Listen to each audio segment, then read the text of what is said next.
How do you set up time slots for cleaning accounts so that your schedule flows seamlessly through the entire day? Love this question. Hi there, I'm Angela Brown, and this is Ask a House Cleaner. This is a show where you get to ask a house cleaning question, and I get to help you find an answer. Now, if you have a question, you can go over to askahousecleaner.com. There's a little blue button right there in the right-hand corner. You click on that button, a microphone appears, you just start talking to me. Leave your question and it comes to me here at the show. We'll get your questions answered. Askahousecleaner.com. All right, on to today's show. We have a house cleaner that called in and asked this question. Hi, Angela. Lorraine Brock here. I have a question about having employees and cleaning slots. So if you have an online booking system, how do you recommend slotting hours for clients to book? You obviously have to consider about 15 to 20 minutes of commute time between each jobs. You also have to give them, I would say, at least a 30-minute lunch break between clients. So do you start the day at 7 and end at 5 or 8 and 5 or 8 and 3? And then in addition to that, what if you have clients online that want to book a 5-hour job that may be a very long project or home, and then you have some that want to do 2 or 3. So do you pre-slot those and have people book them, or do you just sort of leave the whole day open, and or do you divide it out into half days? So I'd love to hear your take on the different ways of slotting those open time slots for clients. Thank you. All right, Lorraine, thank you for asking the question. It is a great question, and we actually have an entire course on it in the SavvyCleaner Learning Library. It's called How to Choose Your Own Territory. And we talk about the territory of where you're going to work and then how to arrange your schedule around it so that it makes a whole lot of sense and so that it consolidates time and it cuts down on the travel commute. So check it out at SavvyCleaner.com. There's an entire course on it. The very short mini version of it is this. Yes, you block out your slots in advance in a particular neighborhood. So if you're working 3 neighborhoods, then you're going to choose which day of the week you're going to be working in that neighborhood. Now, many houses in the same neighborhood take about the same amount of time. So if you have a 2,500 square foot house, that might take you 2 or 3 hours to clean. If you have a 5,800 square foot house and all the homes are like 4,000 to 6,000 square feet, you might be talking a 4 to 6 hour job.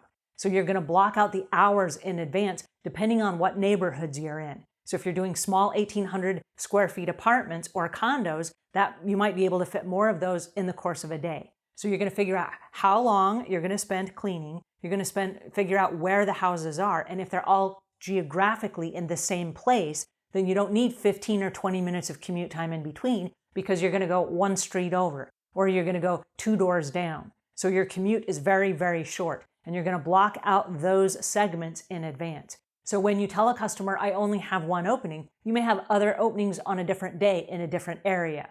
But if you only have 1 opening in this neighborhood and you want to keep all of your houses together, which we do, then what I recommend is that you only have that 1 slot available that you sell in that neighborhood and put that person on a wait list if they want a 5 or a 6 hour cleaning. Because you asked what happens if you have a 5 or 6 hour cleaning. Do you leave your schedule open? No, you don't, because then your customer is dictating the job, not you.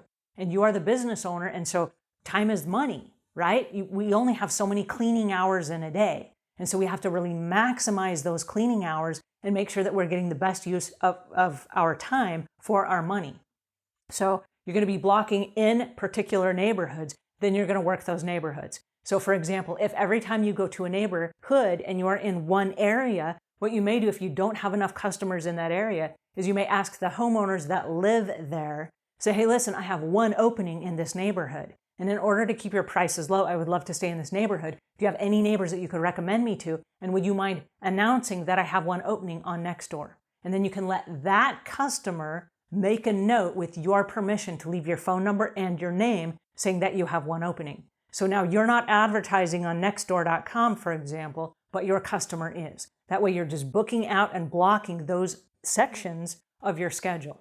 So do you do it in advance or do you do it on the fly? Do not do it on the fly, otherwise your schedule will be chaotic. It will be all over the place. You will have people that have 5-hour cleanings and you're trying to partner that or shoulder that with a 3-hour clean or a 1-hour clean. And then how do you arrange the schedule for your employees? Because it gets really complicated where you have a mom that needs to pick her kid up from school. This is assuming that they pick their kid up from school and that the kid doesn't have a daycare or something that they go to afterwards.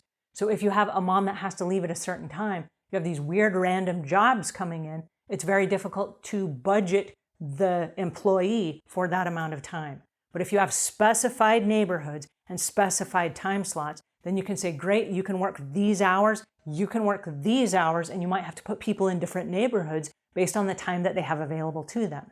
So if you have a 5-hour job, for example, on a Friday, for example, then you would only put that one person who can only work Fridays on that one job. And so it allows you then to budget your time, to budget your travel expenses, to fill out your schedules, and then also to create the schedule seamlessly for your employees or independent contractors. So like I say, it's a very easy program once you figure out the nuances of it, and that's how much time you need and how much break time, how much commute time, all that stuff is super important if you're going to maximize your schedule. But maximizing your schedule is a key to success in the cleaning business. All right, I hope that helps you a little bit. If it does, give us a thumbs up. Until we meet again, leave the world a cleaner place than when you found it.